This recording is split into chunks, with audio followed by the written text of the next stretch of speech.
After 20 years in the Army, where he'd navigated supply chains through mortar fire and sandstorms, Frank thought he'd earned some peace. His reward?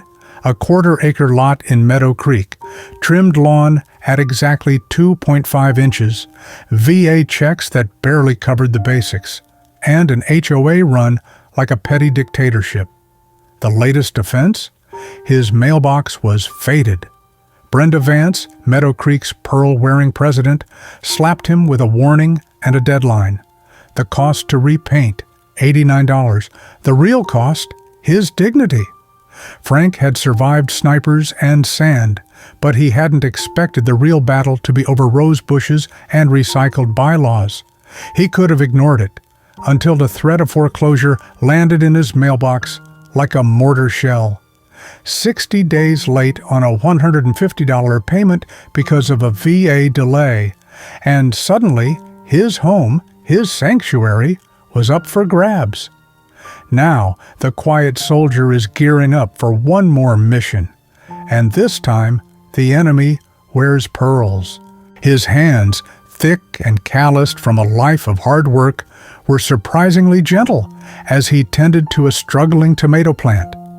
The morning sun was warm on his back, the air filled with the scent of damp earth and fresh-cut grass. This was his routine. This was his reward.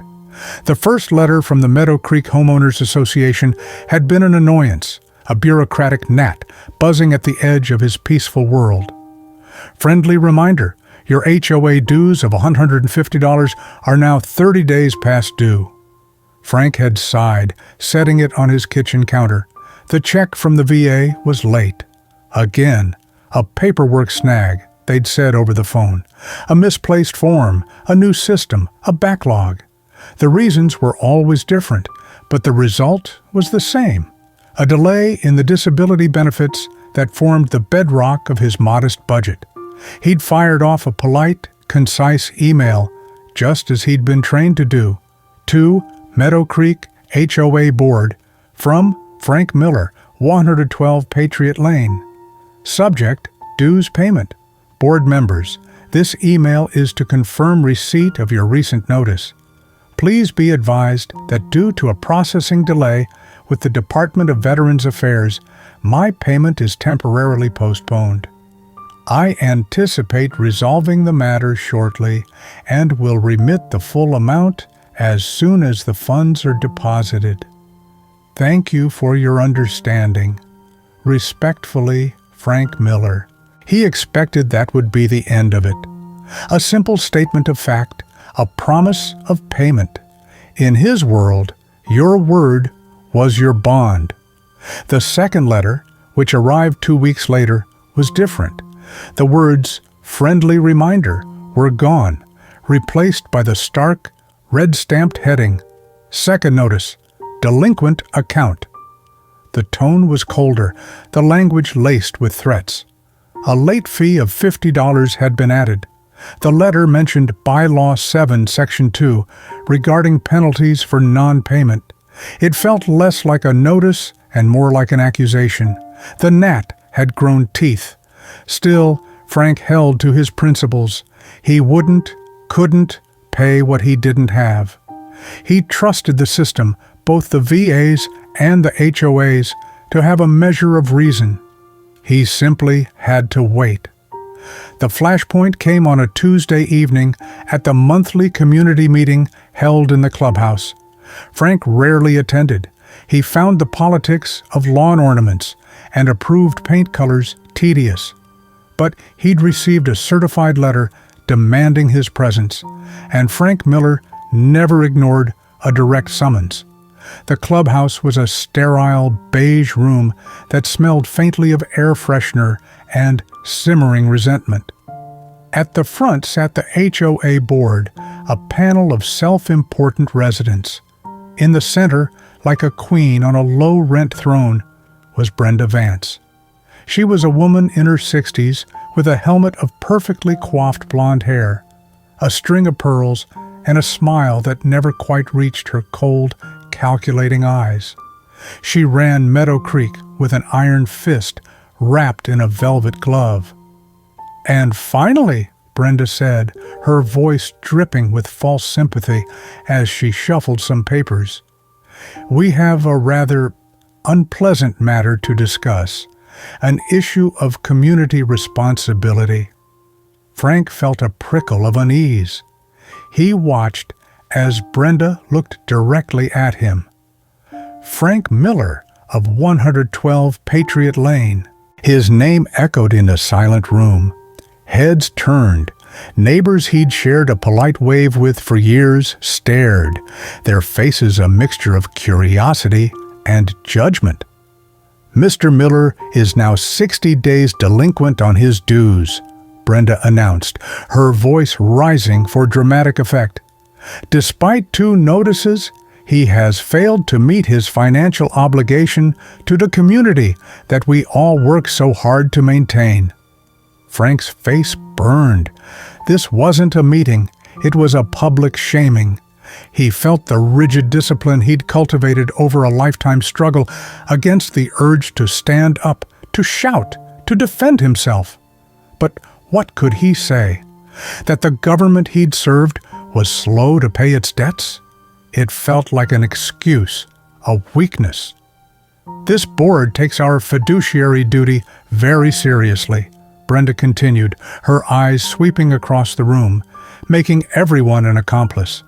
"Therefore, as per Article 9, Section 4 of our bylaws, we are officially notifying Mr. Miller that if his account, including all accrued late fees and penalties, is not settled in full within 30 days, the board will be forced to begin foreclosure proceedings." The word hung in the air. Foreclosure. It was a dirty, violent word. The idea of losing his home, this small sanctuary he had earned with his body and his time, over a delayed check and a power-hungry woman, was unthinkable. He felt trapped, pinned down by rules and regulations he couldn't fight. He looked at the faces of his neighbors, expecting solidarity, but saw only averted eyes and uncomfortable silence. They were afraid of Brenda. They were afraid of being next. As the meeting adjourned and people shuffled out, avoiding his gaze, Frank remained in his chair, feeling more isolated than he ever had in a foreign desert. He had faced down real enemies, men with guns and ill intent. He had survived. But here, in the beige safety of suburban America, he had been defeated by a bully with a binder full of bylaws. He was so lost in his own cold fury that he didn't notice the young woman who approached him until she spoke. "Mr. Miller?" He looked up. She was maybe 30, with bright, intelligent eyes and a determined set to her jaw. She was holding a leather briefcase. "That was a disgrace," she said, her voice low but firm. "What she did was a calculated act of humiliation, not a standard procedure." Frank just shook his head, the anger still choking him. "It is what it is." "No," the woman insisted, pulling a chair over. "It isn't. My name is Sarah Jenkins. I'm an attorney, and I'm the daughter of a Marine. I know what a VA delay looks like, and I know a bully when I see one. What Brenda Vance did tonight wasn't just wrong, it was personal. Let me help you." Frank looked at her, a stranger offering a lifeline. His pride, the stubborn armor of a lifetime, screamed at him to refuse. He wasn't a charity case. He was a soldier. But looking into Sarah Jenkins's clear, determined eyes, he saw something else. A fellow fighter. The shame from the clubhouse meeting clung to Frank like the humid summer air. In the military, discipline was a shield. You did your duty, you followed the chain of command, and you were protected by the unit. Here, his quiet compliance had been twisted into a public spectacle of delinquency. He spent the next morning in his garden, yanking out weeds with a ferocity that was meant for Brenda Vance. Each stubborn root he ripped from the soil was a small victory against the helplessness that threatened to overwhelm him. He was a man who solved problems, who built systems, who made things work. Now he was the problem, a broken cog in Brenda's pristine machine. When the doorbell rang, his first instinct was to ignore it. He wasn't in the mood for sympathetic glances or nosy questions from neighbors. But the ringing was persistent, a clean, sharp chime that mirrored the determination he'd heard in Sarah Jenkins's voice. He wiped the dirt from his hands onto his jeans and opened the door. She stood on his porch, not with pity in her eyes, but with a file folder tucked under her arm. She was dressed in a simple blouse and slacks, looking more like a concerned neighbor than a lawyer. "I'm not a charity case," Frank said, his voice gruff. It was the only defense he could muster. "I'm not a charity," Sarah countered smoothly, stepping past him into the foyer as if invited. "I'm a weapon, and right now you're in a fight. You don't go into a fight unarmed." She turned to face him, her expression serious. "My father spent 6 months fighting the VA over a clerical error on his discharge papers. 6 months. He was a gunnery sergeant. Taught me 2 things: never give up and never let a bully win just because they're louder than you are." She laid the folder on his small kitchen table. "I looked up your HOA's governing documents online last night. They're public record. Brenda was technically within her rights to announce the delinquency, but the way she did it, the language she used, the immediate leap to a foreclosure threat, it was designed to intimidate. It's a tactic. Now we need to find out why she needs to intimidate people so badly." Frank's pride was a stubborn fortress, but her words were a battering ram of pure logic. He had been so focused on the injustice done to him that he hadn't considered the larger strategy at play. Brenda wasn't just being cruel, she was being tactical. And if there was one thing Frank Miller understood, it was tactics.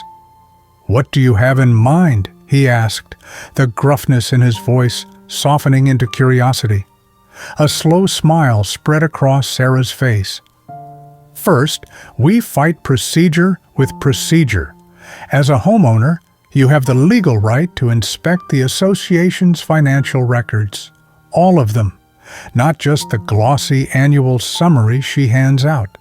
We're talking invoices, bank statements, contracts, everything. We're going to draft a formal request. It'll be polite, professional, and completely non-negotiable." For the first time in days, Frank felt a spark of his old self. This was a mission. It had a clear objective and a defined strategy. He wasn't a victim anymore. He was a combatant.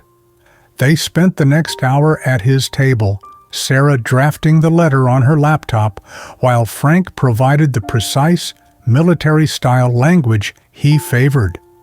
They cited the exact state statutes and the corresponding HOA bylaws that granted them access. It was a beautiful piece of bureaucratic warfare. When Sarah emailed the final PDF to the entire HOA board, copying their official legal counsel, it felt like firing the first perfect shot in a long campaign. The response was swift. Within a day, Brenda Vance replied with a saccharine email expressing her delight at their civic-minded interest in the community's finances.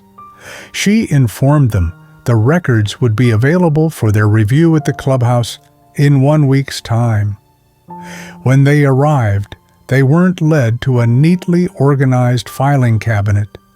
They were pointed to a corner of a dusty storage room, where a dozen cardboard boxes were stacked haphazardly. They were filled with loose receipts, crumpled invoices, bank statements stuffed into envelopes without any order, and coffee-stained meeting minutes. It was a deliberate act of non-compliance masked as cooperation, a data dump meant to overwhelm and discourage. Brenda stood at the door, a smug look on her face. "It's all in there," she said sweetly. "Everything you asked for. You can't remove anything from the clubhouse, of course. Happy reading." Sarah's face fell for a moment, the sheer volume of the chaos clearly daunting. But as she looked at the mess, Frank felt a strange sense of calm. He had seen worse. He had organized supply depots in the middle of sandstorms. He had tracked millions of dollars in inventory across 3 continents using nothing but paper ledgers and his own system. He looked at the mountain of paper, then at Sarah.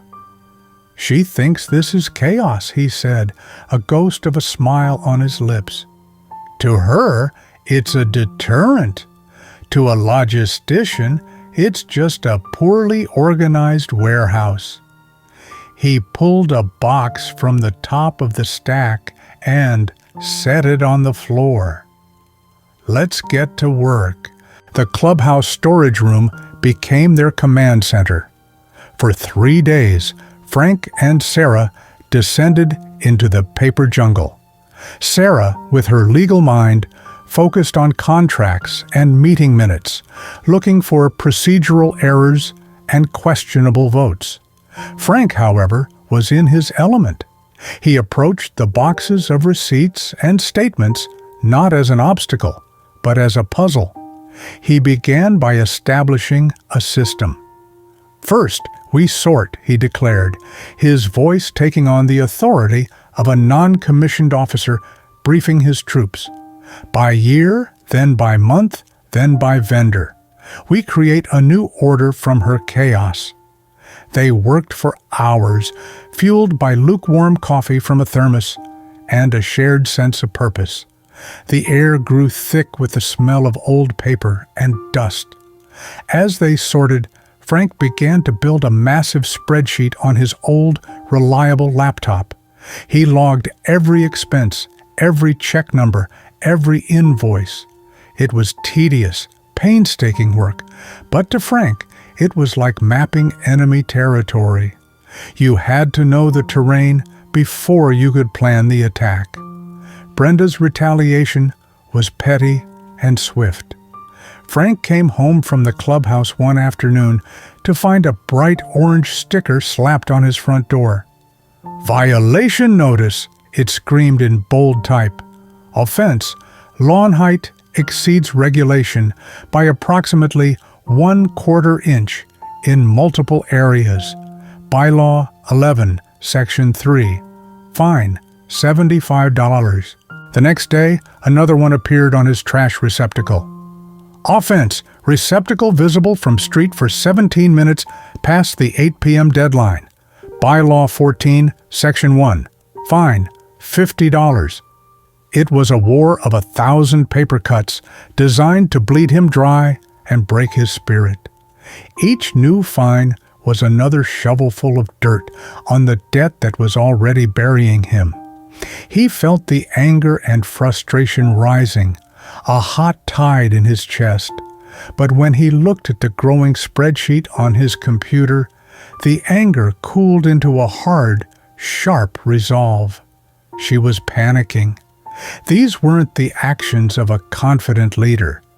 They were the desperate flailings of someone with something to hide. "She's trying to distract us, Sarah," he said, pointing to the numbers on the screen. "Look at this." He'd highlighted a recurring expense. Every month, a check for several $1,000s was issued to a company called Vance Real Estate Services.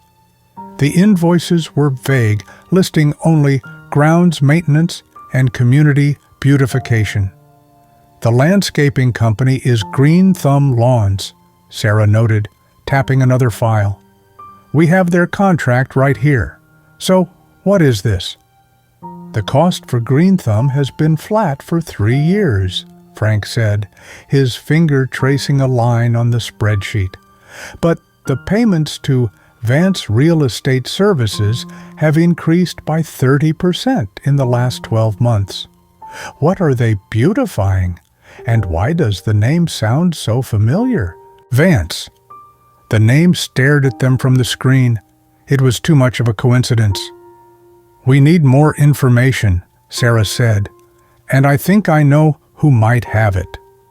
Her plan led them to the immaculate, bird-feeder-adorned home of George Peterson. George was a retired CPA in his late 70s who had lived in Meadow Creek since it was built. He was known for his prize-winning petunias and his quiet, unassuming nature. He'd been on the HOA board years ago, but had stepped down, citing personal reasons. When they sat down in his perfectly tidy living room, George was visibly nervous, constantly adjusting his glasses. "I can't get involved," he said initially, wringing his hands. "Brenda, she can make life very difficult." "George, we're not asking you to lead a charge," Sarah said gently. "We just have some questions about the financials from when you were on the board." Frank opened his laptop and showed him the spreadsheet. "Mr. Peterson, does the name Vance Real Estate Services mean anything to you?" George peered at the screen. His eyes narrowed slightly. He was silent for a long moment, the only sound the ticking of a grandfather clock in the hall. "It was her brother's company," he finally whispered, his voice barely audible. "Brenda brought him in for a few small projects years ago, paving the clubhouse parking lot. I remember I questioned the cost. It seemed high. The next month, my property was audited by the architectural committee for my new garden shed. They claimed it was 2 inches too close to the property line. I had to move it. It cost me a fortune." He looked up at them, his eyes filled with a long-suppressed resentment. "I learned to keep my mouth shut after that." This was it, the missing piece. Sarah quickly tapped on her phone. A few moments later, she turned the screen to Frank. It was the state's corporate registry. "Vance Real Estate Services," it read. "President David Vance. Registered Agent Brenda Vance." "Her brother," Sarah breathed. Frank pointed to the laptop screen. "And look at the address for the company." He read it aloud. It was a P.O. box in a town 30 miles away. The same P.O. box listed on one of Brenda's own expense reports for office supplies. The room was silent.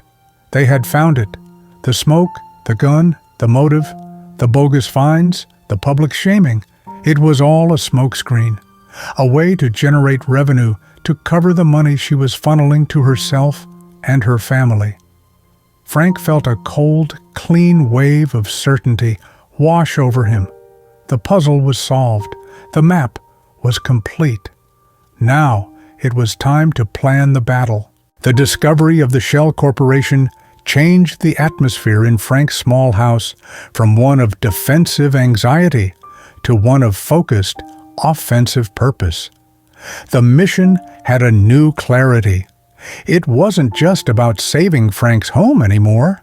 It was about liberating the entire community from a thief. "She's not just a bully," George Peterson said, his voice gaining strength with every piece of evidence they uncovered. "She's a criminal. This is textbook embezzlement." The retired accountant, once timid and hesitant, was now an invaluable asset, his old professional instincts kicking in. He worked alongside them, poring over the bank statements they'd painstakingly photographed at the clubhouse, highlighting suspicious transfers and checks with no corresponding invoices.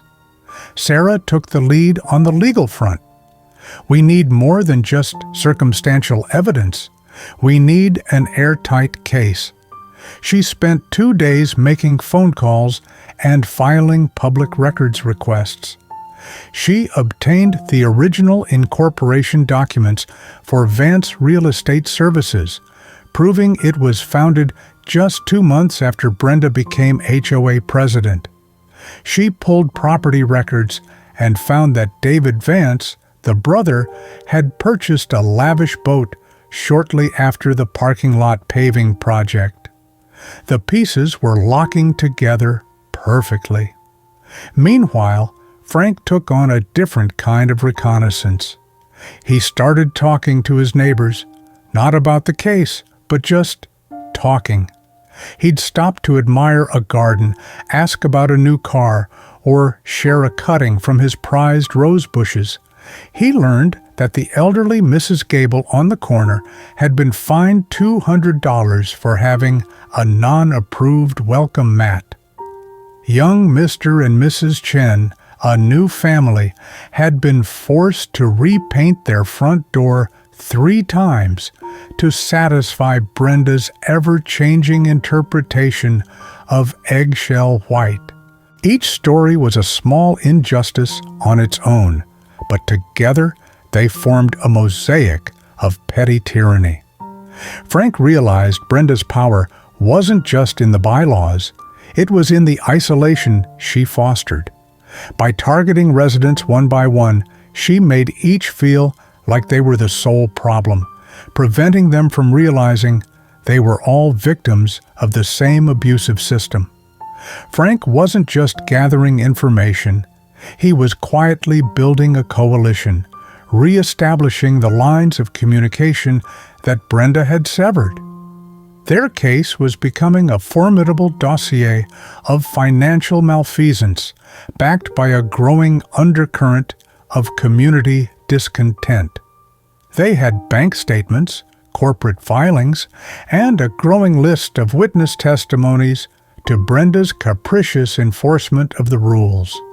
They were building a fortress of facts, but Brenda Vance was a cornered animal, and cornered animals are at their most dangerous. She must have sensed the tide turning. Perhaps George's newfound confidence made her nervous, or maybe she'd heard whispers of Frank's neighborhood chats. Whatever the reason, she made her move. A new certified letter arrived at Frank's door. It was thicker than the others. His stomach tightened as he signed for it. Inside, printed on the official HOA letterhead, was a formal announcement. Notice of emergency board meeting and vote. The letter stated that, due to the ongoing and unresolved delinquency of the property at 112 Patriot Lane and the imminent threat to the association's financial stability, an emergency meeting was being called for the sole purpose of authorizing the board's legal counsel to proceed with the foreclosure and sale of the property. The meeting was in 2 days. It was a blatant power play, a last-ditch effort to remove the source of her problems before he could expose her. She was using the very rules she'd been breaking to try and silence him permanently. "She's trying to cut us off at the knees," Sarah said, her voice tight with anger as she read the letter over his shoulder. "If they vote to foreclose, it triggers a legal process that will tie us up in court for months. By the time we can present our evidence on her fraud, you could have already lost your house." George Peterson, who had come over as soon as Frank called, looked pale. "She can do it too. The rest of the board. They're rubber stamps. They're too afraid of her to vote no." The 3 of them sat around Frank's kitchen table, the letter lying between them like a declaration of war. The air was thick with tension. For a moment, the weight of it all, the fines, the sleepless nights, the imminent threat of losing his home, pressed down on Frank. But then he looked at the faces of his two allies, Sarah, the fiery young lawyer, and George, the quiet accountant who had found his voice. He was no longer a solitary soldier fighting a lonely battle.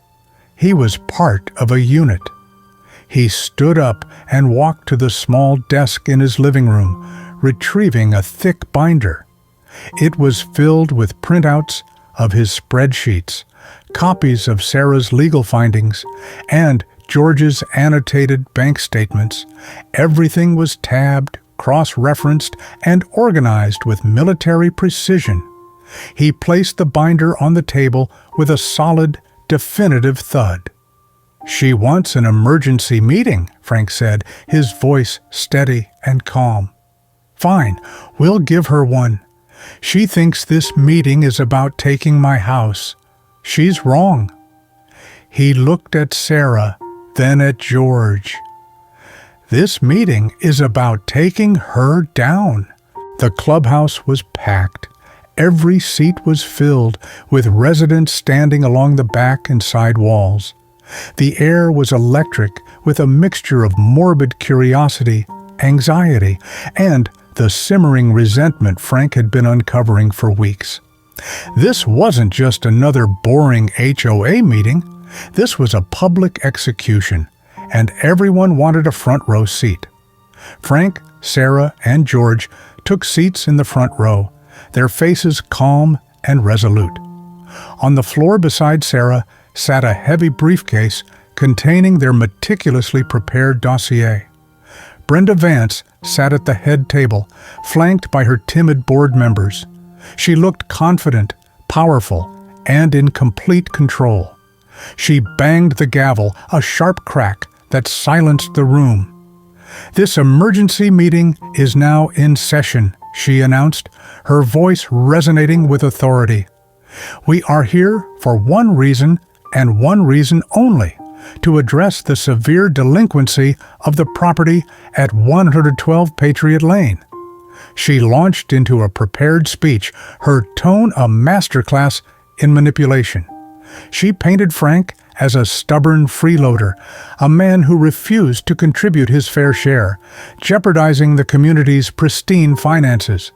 She spoke of sacred duties and fiscal responsibility, using the language of virtue to mask her own corruption. She held up a stack of Frank's violation notices, the lawn, the trash can, as proof of his pattern of disregard for the community. "It gives me no pleasure to do this," she said, her voice dripping with phony regret. "But the board has a duty to protect the assets and values of every other homeowner in Meadow Creek. Therefore, I move that we vote to authorize our legal counsel to immediately begin foreclosure proceedings against this property." A board member nervously seconded the motion. Brenda looked out at the crowd, her eyes scanning for dissent, but finding none. She was about to call for the vote, her moment of triumph at hand. "Point of order, Madam President." Sarah Jenkins' voice cut through the silence, clear and sharp as glass. She was on her feet. Brenda's eyes narrowed. "This is a board vote, Ms. Jenkins. There is no public comment period for this motion." "According to Bylaw 3, Section 5, Sarah countered, not missing a beat, "any homeowner may raise a point of order if they believe the board is acting on incomplete or fraudulent information that directly impacts the financial standing of the association, and I believe that is precisely what is happening here." A murmur went through the crowd. This was not on Brenda's script. "That's absurd," Brenda snapped. "Is it?" Sarah walked to the front of the room and turned to face the residents. "You've all just heard Mr. Miller accused of threatening this community's finances over a few $100s in late fees. What if I told you that the real threat to your finances is sitting right at that table?